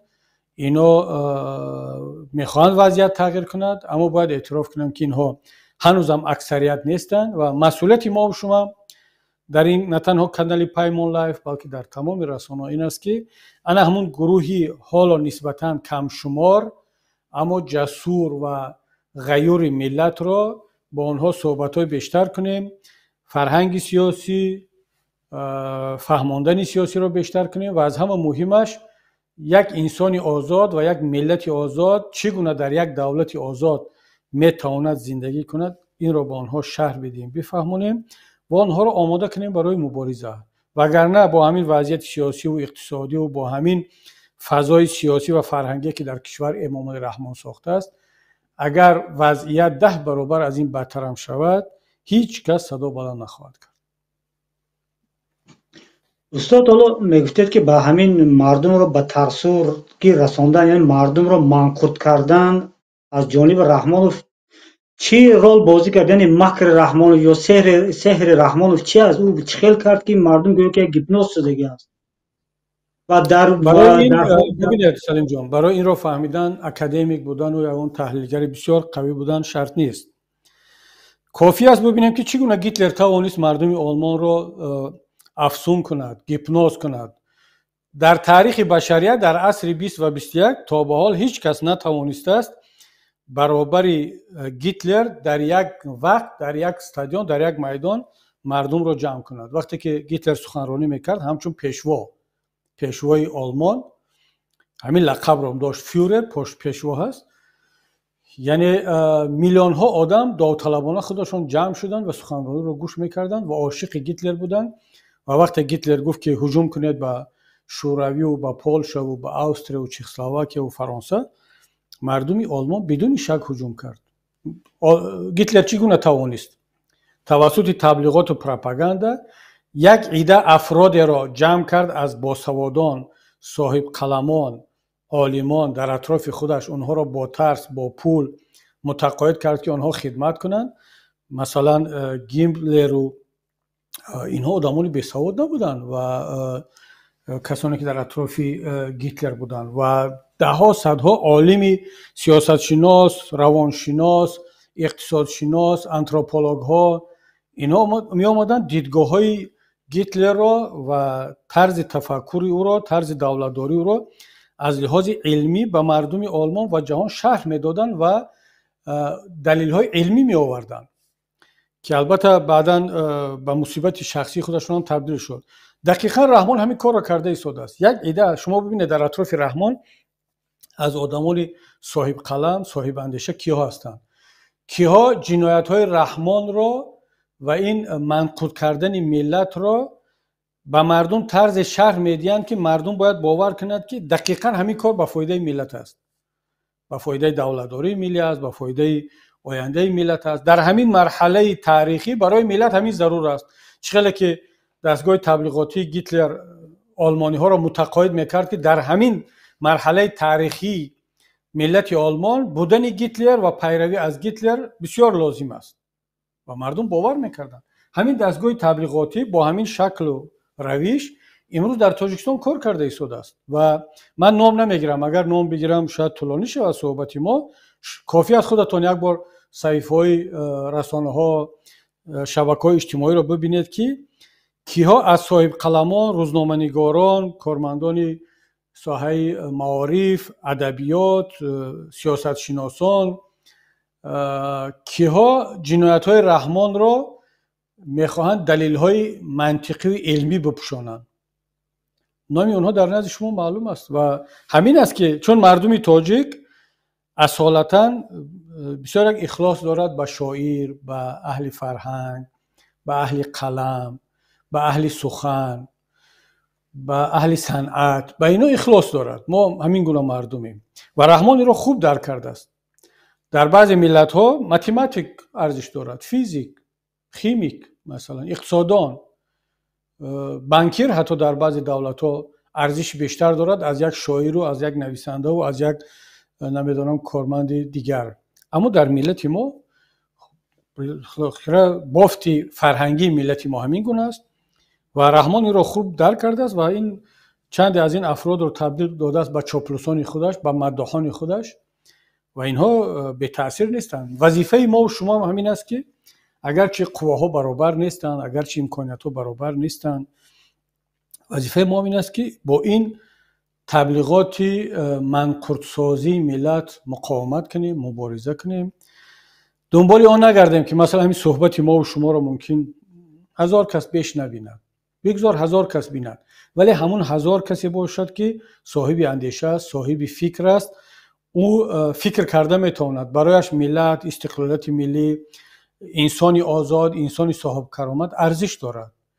ما یگان سراینده و یگان حافظ و یگان بلاگر نیستیم که مثلا فخر کنیم از آن که ما را 50,000 کس دید، 100,000 کس میبیند، باید لایک جمع کنیم، باید که خب اگر خواهید شما هر چقدر رقابت کنید با قدم قربان رقابت کرده نمیتونید. مثلا والا من با ذوق سرایندگی کار ندارم، مثلا بینندگان سرودهای او را مقایسه کنید با دلخواه یک صحبت علمی یا فرهنگی یا سیاسی یک سیاستمدار. حتی بعضی بلاگرانی مثال که در اون حقارت و فحشا و در اون تنقیدای با اساس و بی اساس هست، بیشتر از یک سیاستمدار، بیشتر از یک کانال فکری بیننده دارد. اما ما نه فریب این رو بخوریم، نه از این باید ناامید شویم، بلکه بدونیم که همون 500 نفر، همون 1000 نفری که صاحب دانش است، اندیشه هست و مستقل هست، اون برای ما اولاتر است و در روز تقدیرساز ملت به نفع هست، به درد میخورد بیشتر از اون سیاه لشکری که 100,000 و 1 میلیون داشته باشیم اما اونها دارای فکر و اندیشه مستقل نیستند. خیلی خوب. حالا ضرور میدونم یک حرف را اینجا اضافه کنم از نام خودم. خداوند آزادش کند، راهبر گروه 24 سهراب ظفر در یکی از برآمدهایش درباره همین مبلغان حکومت حرف میگوید. وقتی که او درباره عبدالله رهنما میپرسند میگوید که این طایفه همان رول را اجرا میکنند که مردم را به یک وضع، به یک حالت قرار میدهند تا رحمان بیاد به آسانی تجاوز کند. یعنی به همین شکل ما یعنی شرح میکرد همین حرف رو، یعنی از مبلغان رحمان به همین شرح یعنی حرف میگوید خداوند آزادش کند. واقعا این مبلغان حکومت رحمانوف مردم را در منقور کردن و گیپنوز کردن خیلی سهم دارند متاسفانه. ببین سلیم جان، من ببینید در همه جامعه ها، در نزد هر دیکتاتور، در دربار هر یک حاکمی ظالم در طول تاریخ همین گونه افراد وجود داشت. شما دلخواه دیکتاتور، دلخواه حاکمی ظالم رو پیدا کنید، شما میبینید که در اطرافش این گونه مداحان و چاپلوسان، حالا من نام نمیگیرم، حالا همین عبدالله رهنما و که عبدالقادر طلبک اینا دوستانی منن، ما شناس هستیم، در یک زمان در دانشگاه خواندیم یا کمی پس و پیشتر، اندیشه اونا با من شناس است. عبدالله رهنماها، طلبکوفا در اطراف دلخواه دیکتاتور و حاکمی ظالم وجود داشتند و خواهند داشت و دیکتاتورها به این افراد نیاز دارند. هر یک دیکتاتور با مداح و چاپلوس و لگنبردار نیاز دارد، وگرنه بدون اینها او نمیتوانست دیکتاتور شد مردم را مغزشویی کند. اما اینجا سوال این است که نیاز این افراد چی هست که میروند چاپلوس و مداح یا دیکتاتور میشوند؟ این مسئله دیگر است. مثلا آیا دلیل وجود دارد که ما بیایم مثلا اطرافیان گیتلر رو سفید کنیم؟ کسانی که در وصف چینگیز و محمود غزنوی و اینا قصیده می سرایدند، مثلا کم نبودن شاعرانی. واقعا انوری مثلا قصیده در قصیده سرایی هیچ کس به انوری برابر شده نمیتواند، یگان شاعر دیگر. اما فردوسی در تاریخ موند، اما دیگر مبارزان در تاریخ موندند. عمر خیام با هم چند رباعیش در تاریخ ادبیات مان قوی‌تر بود از اون که انوری بود، اگرچه قصیده سرایی بسیار قوی بود، ولی چون شاعری درباری بود و شاید نیازهای داشت، خب دیگر این انتخابی او بود. من فکر میکنم هیچ دلیل وجود ندارد که ما کسانی را که جنایت‌های گیتلر و چینگیز خان و حالا تیمورلنگ و رحمان و اینها را عالم خان و هر کسی که در تاریخ ملت ما به ملت ما ظلم کرده است و اینها را سفید کرده باشند، من برای اینها هیچ دلیل ندارم این را جز همون نیازهای نفسانی و جز طمع کاری برای یک زندگی راحت داشتن، شورتنگر را پیدا کردن، آرام بودن و بعضی ها حتی شاید چندان طمعی مادی ندارن. برای اونا کافی است که صحنه داشته باشن، اونا منبر داشته باشن، کافی است که استادشون بگیرن، کافی است که این طرف اون طرف سفر کند، شعرش در یک جا چاپ شود. مثلا کم نیستن شاعرانی که اصلا خیلی در زندگی شخصی خیلی پارسان، خیلی قناعت پیشن، اما برای او کافی است که برایش تالار مهیا کنن، برای او منبر بدین، شعرش رو نشر کنن، در یک معرکه در یک ضیافت رسمی حکومتی دعوت شود. من یکی از شاعران خدا رحمتش کند گذشت و حالا در یکی از ضیافت‌های رحمان کمتر زیادتر نوشید و بعد گفت که زیاد نوشیدم، گفت بخشش کمتر گپایم هر خیر میرود. در یک میز نشسته بودیم، بعد گفتم استاد سین سالتانم به یک جا رسیده است، من با عقیده شخصی کار ندارم، برای سلامتی آیا وقت نرسیده است که دیگر ننوشید، بس کنید همینه؟ چون ما خیلی مناسبت‌های نزدیک داشتیم و با خودم اجازت میدادم که با او در این باره صحبت کنیم، چون هم همکار بودیم و نزدیک رابطه داشتیم. بعد یک گپی بسیار جالب زد، گفت ببین مایدین، اصلا ما قطعی خودت یگان دشمنی یگان ضدیت نداریم، اصلا شما آدمای بد نیستید ولی میدونید که من مخالف شما هستم، مخالف حزب شما، من اپوزیسیا. گفتم بله میدونم. گفت میدونی برای چی فکر میکنی؟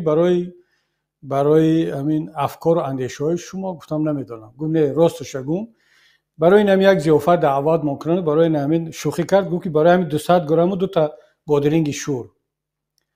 یعنی گفت ما دیگر یگان چیز من نه خانه در کار نه یگان چیز با شما هم عقیده هستم، اما همین آدما همین کار رو میکنن برای ما، منبر میتن، شعر ما چاپ میکنن، گاگو دعوت میکنن، همین گونه ضیافت‌ها 100 گرم و 2 بادرنگ شور میتن. با همین خیلی شوخ هم بود و شوخی آمیز میگفت، ولی واقعیت هم میگفت و کم نیستن همین گونه آدمانی که واقعا براشون این اولویت دارن، انسانای خوبن.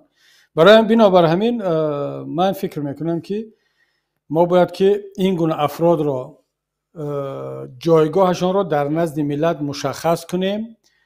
من نمیگم کاری کنیم که اونها از این کار خودشون شرم کنن، خجالت شن، چون نمیکنن. پرده رو خیلی پرده روشون دریده است، خیلی پوسخاف شدن، دیگر این کار رو نخواهند کرد. اما جوانان رو باید فهموند که همین آدم ها از اون شاعرانی درباره که باعث مرگ ده ها شاعر دیگر شدن، باعث بدرقه شدن، مثلا باعث آن شدن که نسبت فردوسی چنین مناسبت شد، نسبت ابن سینا چقدر از دست حاکمان و از دست علمای درباری گریزان بود، عبید زاکانی. ما باید چشم ملت رو باز کنیم که اونه که برزو عبدالرزاق در تاجیکستان صحنه پیدا نمیکند، با او اجازت نمیدهند که پیسای خود را بگذارد و در تمام جهان همچون بهترین کارگردانی نه تنها تاجیکستان بلکه منطقه آسیای مرکزی شناخته شده است. میدونه دلیل عیب رحمان نیست اینجا. عیب دیگر زیایانی هست که با اون تملق کاری خودشون کار میکنن که برزو عبدالرزاق دیگر در چشم رحمان دشمن مینماید، دشمن ملت مینماید. یعنی همش عیب رحمان نیست، عیب همون زیایانی هست که یک نمونه دیگری زیایی رو میخواهند نشان بدهند. وقتی که رحمان میبیند که خب عبدالله رحمان هم زیایی، عبدالقادر طلبکف هم زیایی، برزو عبدالرزاق هم خودش رو زیایی میگرد. خب از این زیایی که برزو عبدالرزاق است و مومین قناعت بود و لایق شیر علی بود، اون نفر دیگری که خودش رو هم زیایی میگرد در اطراف پرزیدنت میستد بهتر است. طبیعی اگر عبدالله رهنما نمی بود، اگر طلبکف نمی بود، اگر چند شاعر و رژیسور مداح دیگر نمی بود، مناسبت با برزو عبدالرزاق خیلی دشمنانه نمی بود، با او صحنه میدادن. اونه که یک شاعر در زندان است، یک نویسنده خالق زاده و عبدالقادر رستم در زندان هست، برای آنکه در تاجیکستان چند نویسنده و شاعر و صاحب قلم چاپلوس دیگر وجود دارد و رستم عبدالقادر در مقایسه با اون شاعری یا نویسنده چاپلوس یک انسان خطرناک می نماید، یک انسان اندیشش خطرناک در چشم حاکمیت می نماید. برای آن روزنامه‌نگاران و بلاگرهای ما زندانی هستند که در جامعه تاجیکستان عبدالقادر طلبکف و فرج و چندین روزنامه‌نگاران دیگر هستند که رحمان اینها رو مقایسه میکند، وگرنه اونها یگان جنایتی نکردند. برای آن دامله‌ها و روحانیت در زندانی داریم که چند تا روحانی و مفتی عبدالقادر زاده و نمیدونم ائمه خطیبان دیگر داریم که مداح رحمان رو کرده ایستادند. رحمان این گروه از زیایان و روحانیت و روزنامه‌نگار و شاعر نویسنده رو زندانی میکند، یک گروه دیگر رو در اطرافش میگیرد، میگه خب من که مشکلی با ادبیات و شعر و دین و با روزنامه‌نگاران ندارم، مگر اینا روزنامه‌نگار نیستن، مگر اینا رژیسور نیستن، مگر این شاعر نیست. حتی میگه من با سیاستمدارانم مخالفت ندارم، مگر اون کی بود رئیس حزب سوسیال دموکرات بود گرفتنش، عبدالغفار حلیم یا عبدالحلیم غفارزاده، مگر این سیاستمدار نیست؟ مرحمت گشت از کار کرده سیاست رو در پارلمان است. من با کبیری مشکلی دارم برای آنکه کبیری دیگه خیلی فکر میکنه، ولی این که درست فکر میکنه آدمی خوب است، من با این مشکل ندارم. و این بیچاره سید جعفر عثمان هم فریب همین رو میخورد، فکر میکرد که مثل کبیری گپ نزند، مثل رحمان خودش گپ زند زندانی نمیشود. اما وقتی که اپوزیسیون تمام شد دست به سیاستمدار نیم مستقل میزنن. اگر روزنامه‌نگار مستقل تمام شد دست به روزنامه‌نگار یا بلاگری یک کم مستقل میزنن.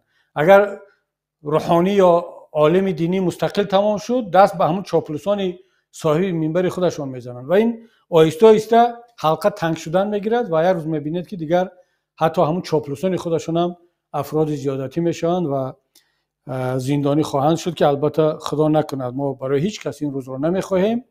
اما این چاپلوسان فرق ندارد، اون چاپلوس روزنامه‌نگار است، شاعر است، نویسنده است، ملا هست، بدانند که آهسته آهسته این حلقه روز تنگ می شود و گردن خودی آنها را هم خواهد گرفت. بسیار خوب. حالا با اجازت شما استاد میگذاریم از داخل تاجیکستان به خارج. یک دو سوال دارم در باره سیاست خارجه. این بینید که در گذشته، حالا من در کانتکست مناسبت با روسیه گفتنی هستم که در گذشته پیمان ملی تاجیکستان خواستار وارد شدن تاجیکستان به اتحاد اقتصادی اوراسیا بود. یعنی همین خیلی پیشنهادات داشت که تاجیکستان باید وارد شود چون برای مهاجران سبکی می‌آورد. اگرچه ما کمتر از استقلالیت اقتصادی را از دست دهیم اما و منفعتش بیشتر خواهد بود میگفتن. حالا چی تغییر یافت؟ حالا هم بر همین نظر هست پیمان یا تغییر یافته است؟ نه، ما دیگر در این نظر نیستیم چون کانتکست تغییر کرد، شرایط تغییر کرد. اون زمانی که ما مثلا خودی من وقتی در تاجیکستان هم بودم، دپوتات بودم، وقتی که در سالهای اولی مهاجرتم به این نظر بودم که با وجود همه بدیهایش و همه نقطه‌های ضعفش تاجیکستان شامل اتحاد اوراسیا شود بهتر است. چرا؟ به خاطر اون 2 میلیون مهاجری که در روسیه کار میکنن.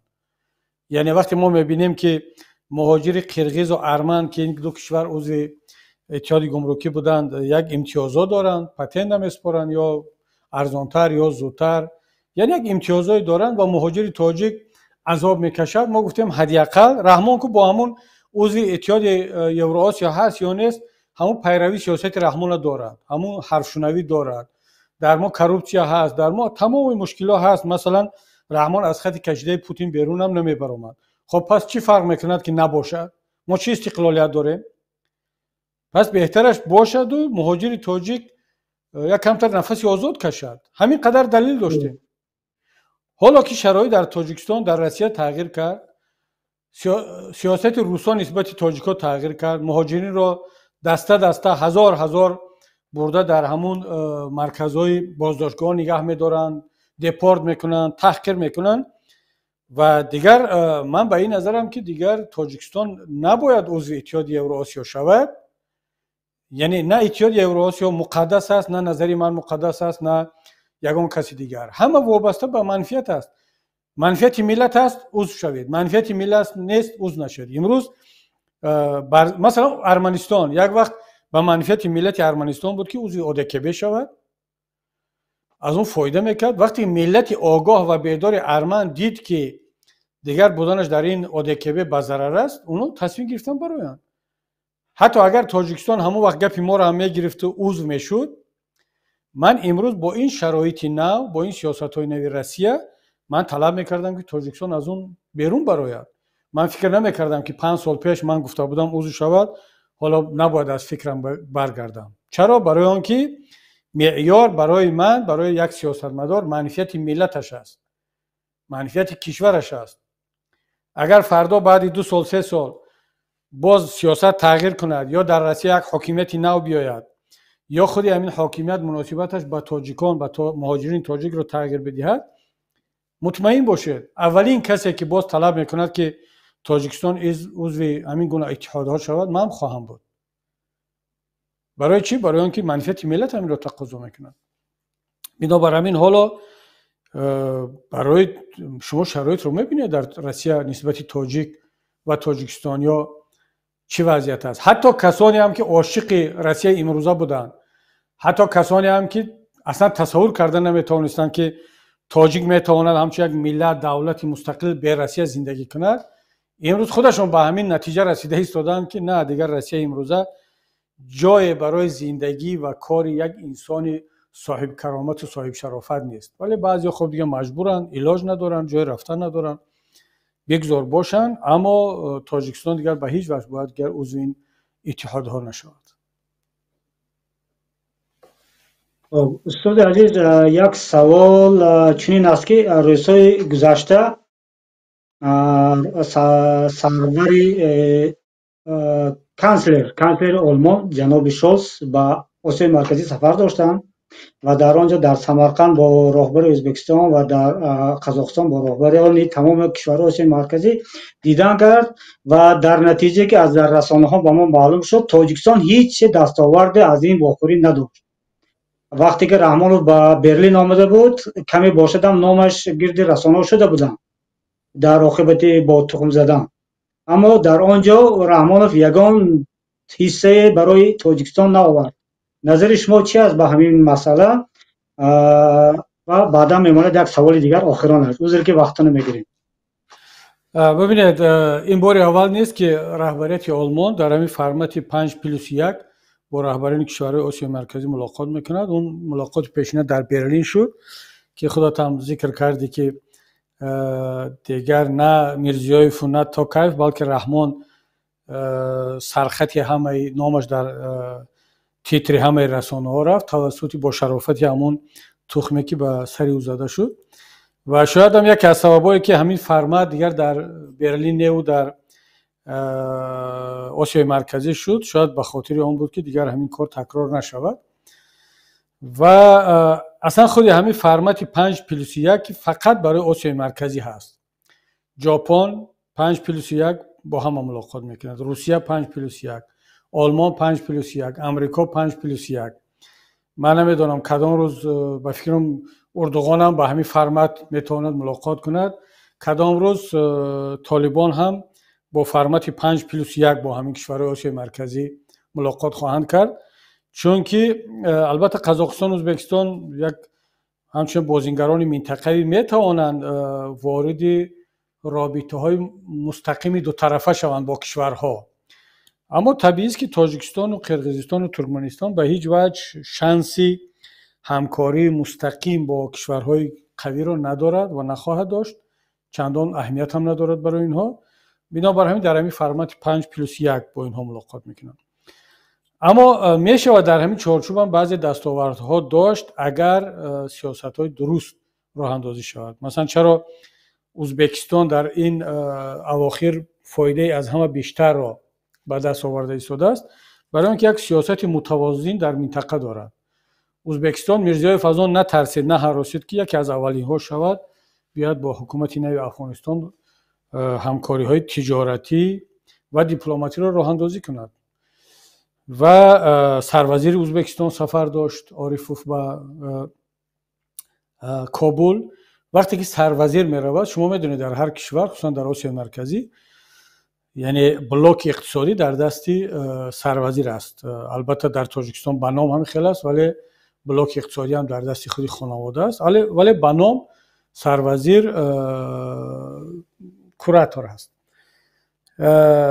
وقتی که میرزیایف به کابل سروزیر رو میفرستد، یعنی معنی رو دارد که نفر دیومی کشور و رابطه‌های اقتصادی رو بیشتر میخواهد راه اندازی کند و یک باره چندین سازشنامه اقتصادی و تجارتی امضا شد و اخیراً خبرها می رود که دیگر تقریباً ازبکستان دروازه رابطه‌های تجارتی افغانستان با آسیای مرکزی شد، همچنانه که افغانستان دروازه رابطه‌های اقتصادی ازبکستان با آسیای جنوبی، اون طرف بعد با پاکستان و هندوستان و بنگلادش و دیگر جا. و این بیانگر سیاست‌های بسیار هوشمندانه رهبریت ازبکستان است. و اخیراً اون سازشنامه که با آلمان هم بستن در بحث مهاجرین، حالا شما میدونید که آلمان میخواهد که هزارها و شاید ده ها هزار مهاجر غیر قانونی را از آلمان بیرون کند، بخصوص افغان‌ها را، و اونها در جستجوی راه هستند که با کجا بفرستند. ازبکستان درآمد خوب میگیرد، فایده خوب میکند، یعنی افغان‌ها را میپذیرد موقتا تا اینکه بعد آنها را در یک همکاری با طالبان به افغانستان برگرداند، چون ازبکستان هم آماده نیست که مهاجرین افغان را در خودش نگه بدارد، بلکه با امید آن که بعداً با یک تفاهم با طالبان اونها را وارد افغانستان خواهد کرد. اما در عوض به همون مقداری که مهاجر افغانی را آلمان بیرون میکند، از ازبکستان مهاجر قبول میکند، مهاجر کاری.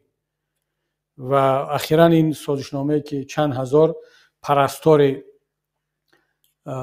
ازبکستانی را قبول میکند، چون در آلمان واقعا دیفیسیت است، کمبودی پرستاران، یعنی همون کسانی که در خانه بزرگسالان، در بیمارستان ها بیماری ها رو نگاه میکند یا در منزل ها از بیمارها نگهبانی میکنند. و ازبکستان میتواند چند هزار شهروند دیپلمدار خود را که همشیره شفقت هستند با کار تامین کنند. سوال این است که آیا تاجیکستان میتوانست این کار را بکند و همون حصه خودش را از این بازار مهنت برای تاجیکستان بگیرد، اونم در شرایطی که وضع مهاجرین در روسیه، وضع مهاجرین تاجیک بد است. اون وضعیتی که تاجیکان دارن ازبک‌ها در روسیه ندارن. میتوانست اگر رهبریتی یک کمی هوشمند می‌داشت، اگر این سیاست‌های در ناخنک خردمندانه ولی عملاً احمقانه حکومت امروزه نمی‌بود که هم با اروپا مناسبتی خوب ندارد و هم با طالبان همسایه مناسبتی خوب ندارد. وگرنه تاجیکستان هم میتوانست با یک چنین سازشنامه یک کشور ترانزیتی برای مهاجرین بیرون شده افغانستان باشد با وطنشون و چندین هزار متخصص تاجیک بیاد در آلمان با معاش بالاتر از 2000 یورو ماهانه کار کنند. خب این یک واقعیت تلخی است که متاسفانه ما در روبروی آن هستیم. خیلی خوب استاد، سلامت باشید. و سوال آخران برمیگردیم باز با پیمان ملی تاجیکستان. در یکی از صحبتاتون شما گفتید که پیمان ملی تاجیکستان در 3 سمت باید فعالیت خود را با خوب به راه ماند، یکی رسانه، دیگر سیاسی و سوم حقوق بشری. حالا لطفا میگفتید که در کدام حد به همین 3 سمت پیمان ملی تاجیکستان خوب فعالیت برده ایستاده است و برای رسیدن به همین هدفها مردم мардуми тоҷикистон чӣ бояд кунанд? яъне робита кӯмак гӯем беҳтараш кӯмаки мардуми тоҷикистон барои паймони миллии тоҷикистон барои расидан ба ҳадафашон чӣ аст? яъне мо аз мардум чӣ интизорот чӣ ниёзот дорем? саломат бошед устод. ин буд саволи охирони ман.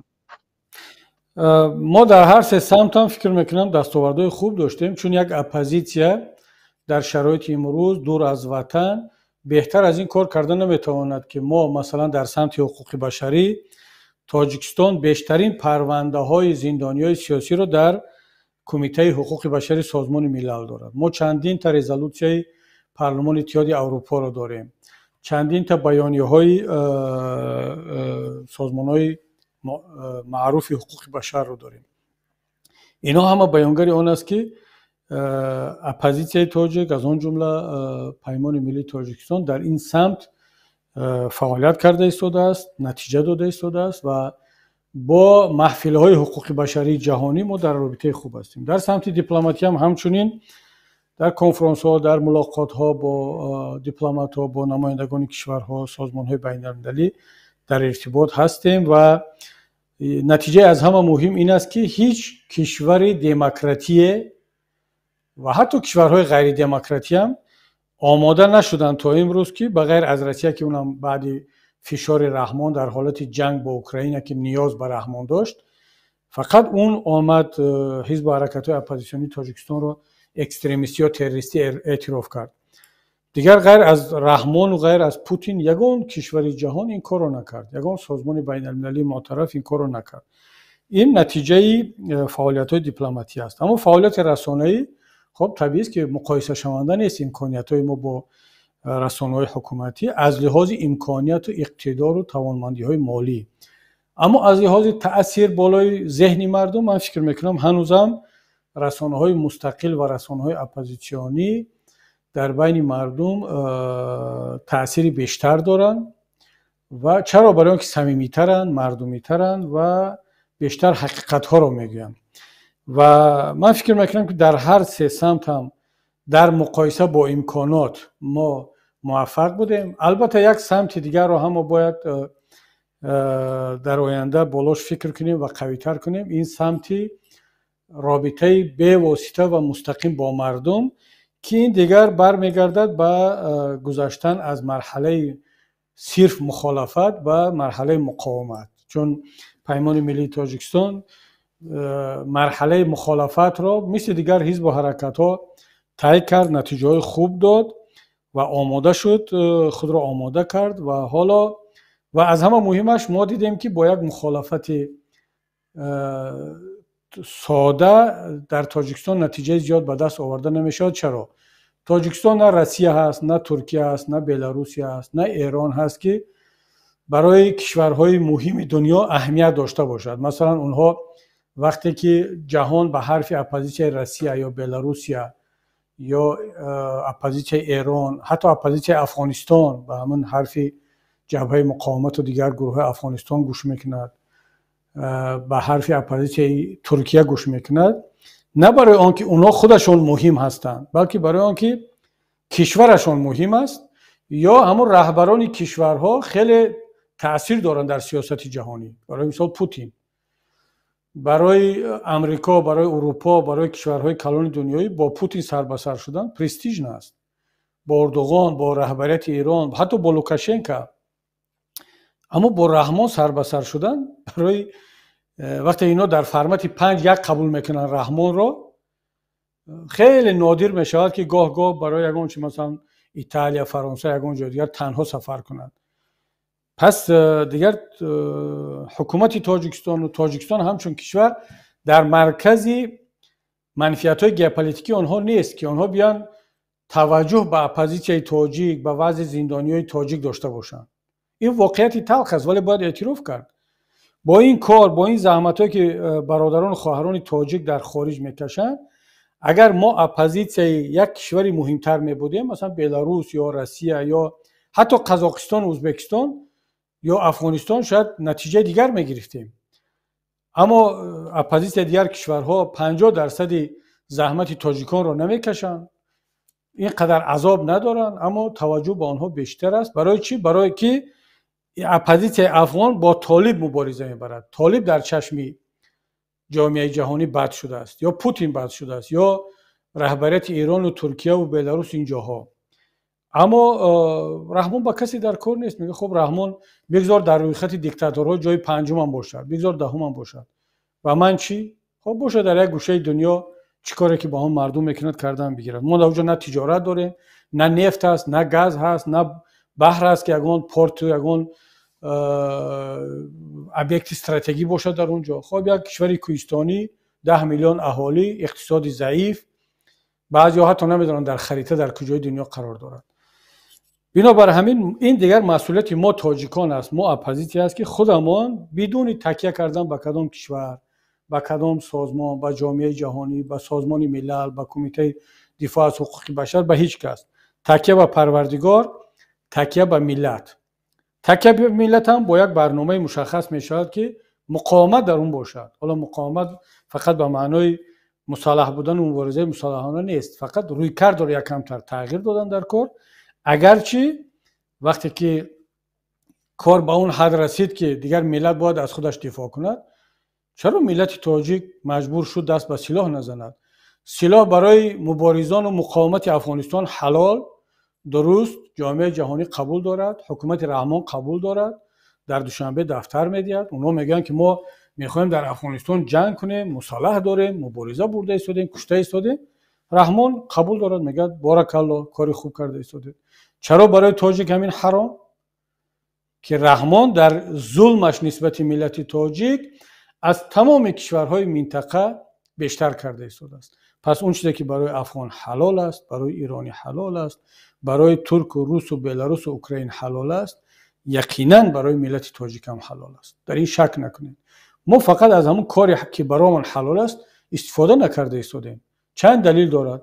یا قدرت رو نداریم، توانش رو نداریم، یا ملاحظه این طرف اون طرف رو میکنیم، یا از اون قدر زیاد درباره مصالحت آمیز و درباره دور شدن از سلاح و مبارزه مسلحانه گپ زدگیم که دیگر مردم غیرت و جسارت برگشتن به مقاومت رو دیگر از دست دادن. حالا هر چی نباشد دلیل، ولی ضرورت پیش آمده است که اپوزیسیای تاجیک مخالفت را در چارچوب مقاومت باید که از نو فکر کند، و این رو من فکر میکنم که بهترین راه و بهترین وسیله ارتباط با مردم، با ملت تاجیک خواهد بود. زنده و سلامت باشید استاد. خیلی صحبت خوب داشتیم امروز با شما. این بود امروزه سوال هایی که من آماده کرده بودم. اگر یگان گفتنی داشته باشد میتوانید اضافه کنید. من در آخر میدونید میخواستم سلیم جان یک تشکر به همین تیم شما، به تیم رسانه‌ای پیمان، به یک گروه های برادرانی خیلی هم ولنتیار و کسانی که داوطلبانه میان کار میکنن، یک تشکر بگم از نام خودم، از نام رهبریت پیمان، از نام تمام مبارزین، از نام زندانی های سیاسی، از نام همه کسانی که یک کمی از ما و شما امید دارن. چرا؟ برای آنکه خیلی کارشون دارد روز به روز بهتر شده ایستاده است، منسجمتر شده ایستاده است، و از همه مهمش نتیجه بهتر و بیشتر داده ایستاده است. من خیلی یعنی یک تعجب مثبت داشتم از اینکه وقتی که برادران از ارشیو ها میگیرن، یک نوارهای کوتاه میکنن، در شبکه ها پهن میکنن، بعضی از آدمان یا دانسته یا ندانسته ما را متهم به آن میکردن که نهضت اسلامی تاجیکستان در داخل بود، هیچ کار نمیکرد، مبارزه نمیبرد. حتی ما را متهم به آن میکنن که خودت که در تاجیکستان بودی چرا تنقید نمیکردی، نمیگفتی. اگرچه ما میگفتیم که نه، ما مبارزه میبردیم، صحبت میکردیم، تنقید میکردیم، مسئله میبرداشتیم، همین کارو کردیم که زندانی کردن، همین کارو کردیم که ما را بیرون کردن، مصادره کردن، اموال را کشتن. اگر نمیکردیم، نمیگفتیم که این کارو نمیکرد حکومت. اما میگفتن نه، شما فقط در بیرون این حرفا رو میزنید، چون اکثریت خودشون وقتی بیرون آمدن بعد این حرفا رو زدن. و ما فکر نداشتیم، باور نداشتیم، حتی شخصا من، که در ارشیو و در نوارها اون صحبت‌های قدیمی از من، از دیگر استادان مثل سید عمر حسینی، محمد علی حید و دهها مبارزان دیگر در ارشیوها وجود دارد. وقتی که شماها این جوانان، این برادران خواهران آمدید این ارشیوها رو میکاوید و کوتاه کوتاه به مردم میرسانید و ذهن آنها رو از نو با این به گفت روسو اسویژید میکنید، من خودم تعجب میکنم که نه، این حرفا تهمت بوده است. ما پس هیچ فرق بین صحبت‌های ما در داخل کشور و خارج کشور نیست. همین صحبت‌هایی که الان در اینجا کرده ایستادیم در داخل کشور هم میکردیم، فقط گوش شنوا نبوده است، فقط مردم نمیشنیدن، مردم ندیده بودن و فکر میکردن که ما هم مثل دیگران خارج آمدیم بعد اپوزیسیونر شدیم، بعد جسورانه و قاطعانه تنقید میکردگی شدیم. بنابر همین من به یکایک شما تشکر میگم، دست یکایک شما را شخصا میفشارم و نام و شخصیت بسیاری از شما را میدونم. البته دوستان با ما گفتن در گوشه و کنار دنیا هستید، اما همچنین یک تیم بدون آنکه یکدیگر را بشناسید کار کرده ایستادید و نتیجه کار شما شک نکنید که در نزد پروردگار معلوم است، در نزد ملت معلوم خواهد بود، در نزد ما و کسانی که از شما میندار هستیم معلوم است. بنابر همین نام نمیگیریم در اینجا، اما مطمئن باشید که نام شما در ذهنی همگان برادران هست و بار دیگر به تیم شما، به یکایک شما تشکر میگم و برایتان موفقیت و دستاوردها را تمنا دارم. همین چیز را میخواستم سلیم جان بگم. آمین آمین. سلامت باشید استاد. خیلی حرفای گرم گفتید، دلای مردم کارمندان خیلی گرم شد، باور دارم. خب به همین هم همه خالصانه لا کار میکنن. شما را خداوند نگهبان باشد و در کارهای شما پیروزی ها تمنا دارم. سلامت باشید استاد. سلامت باشید، خدا نگهبانتون. خداوند نگهبانتون. همین بود دوستان عزیز برنامه امروزی ما. اگرچه از 100 دقیقه خیلی گذشته باشم، 100 دقیقه شده است.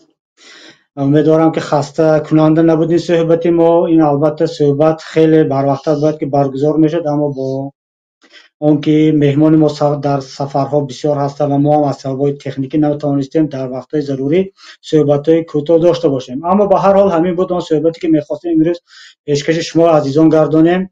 در آخر یک بار دیگر از همه شما خواهش آن را دارم که در گذاشتن همون لایک و پسند خود و نوشتن شرح و اندیشه های خودداری نکنید، چون که این راه یکی از کمک های شما خواهد بود برای پیشرفت این کاری ما، پیشرفت کار دست جمعی همه ما، پیشرفت مبارزه ما. باقی همه شمایان تا شنبه آینده و تا دیگر روزهایی که وام میخوریم در پناه خداوند بزرگ میسپارم.